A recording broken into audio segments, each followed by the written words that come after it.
Yo, what's up? I'm now sitting in the Honda E, and today I want to talk about something about what you guys want me to make. But okay, before I start, a little intro. I have to talk about this, okay? It's about Honda being a city car. I read the comments. So many people. I suppose they are Honda fanboys because they always say that, oh, you know, this is a city car. And when I do the range test, the charging test, and I've been also taking it on a long trip, you know, they say, you know, you're using it not as intended because it's a city car. It was designed to be used as a city. Well, really? Is there really such thing as a city car? So a Nissan Micra, that's a city car, right? The Ford car is a city car, right? You're not supposed to go outside the city. That sounds like bullshit to me. Because this car, okay, they might have optimized it for city driving. I mean, in the past, I made some videos where I highlight the nice feature with this car, with the backup camera, with some of the nice features. It's easy to go in and out and all that. It starts and stops by itself. You don't have to power it on. Okay, fine. But, you know, every car should be like a potato. You can use it for everything. So also this car is no exception. You should be able to use it outside the city also. And actually I asked Zoe Group in Norway about this. And the reason why I asked Zoe Group is that because Zoe has, okay, they have actually pretty good range now, but it's a small car and it's been existing for a while. So I asked them if they also use this car for longer trips or if they only use it in the city. And actually a pretty good portion said that they also use this to go to the cabin or whatever, okay? They might not go on a trans-Europe road trip, but at least they go to the cabin, which is usually 200, 300 kilometers away, you know, just for weekends. So that also works for them. And I also think that the Honda is like that because people will also occasionally take it on a weekend trip or something. They don't only use this in the city. And then the other claim I heard from some fanboys, Honda fanboys, whatever, is that, you know, people who buy the Honda, they are rich. They can afford several cars. They will have another car for long trips, and the Honda will just be a city car. No, again, it sounds like bull scheisse. Yes. So, all right, enough rant about that one. City car, you know, I claim that it should also be usable for medium trips, not trans-Europe road trip. But you know, for the same price of the Honda E, you can buy a Peugeot E28 or Corsa E, which has bigger battery, more range, charges faster for the same price. And it's also small and compact, so you can also use it in the city, park on tight spaces there. The E28 is superb for city. Okay, anyway, back to the point, right? Today, the video, yes.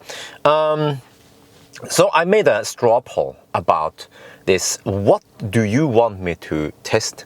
Because now just forget about this being a city car, whatever. I'm just asking you guys, you know, in the true spirit of Top Gear, for the sake of entertainment, what do you want me to test with this car?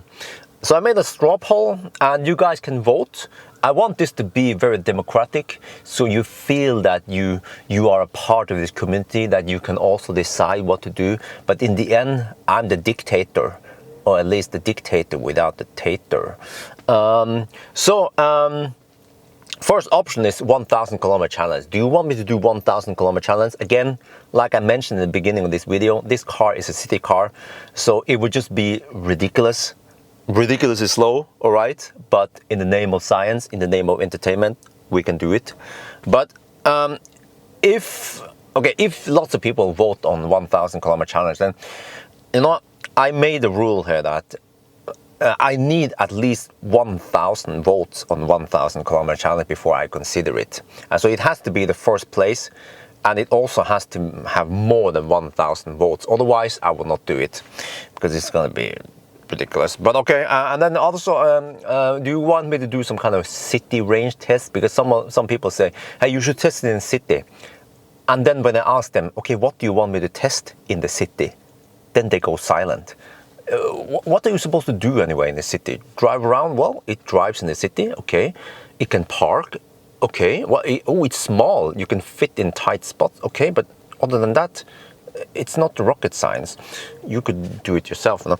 Okay, anyway, I can do it, I guess. And then the next one is Yalo test. Okay, it's Yalo test is not 1,000 kilometers. Yalo is just 220 kilometers from here. So I probably need to charge once, maybe at the Gol, and then I'll be in Yalo, and then I can microwave some food, and then I come back here.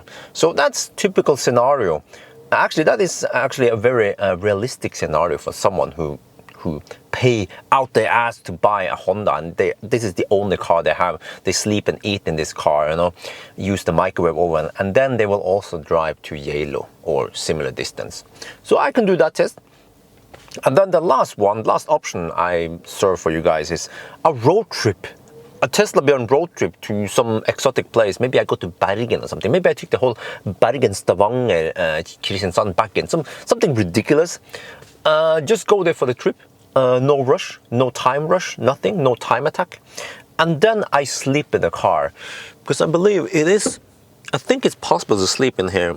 I just have to sleep on top of the microwave oven. Then it should work. And then we include, yes, cooking and whatever, you know. So those are the options.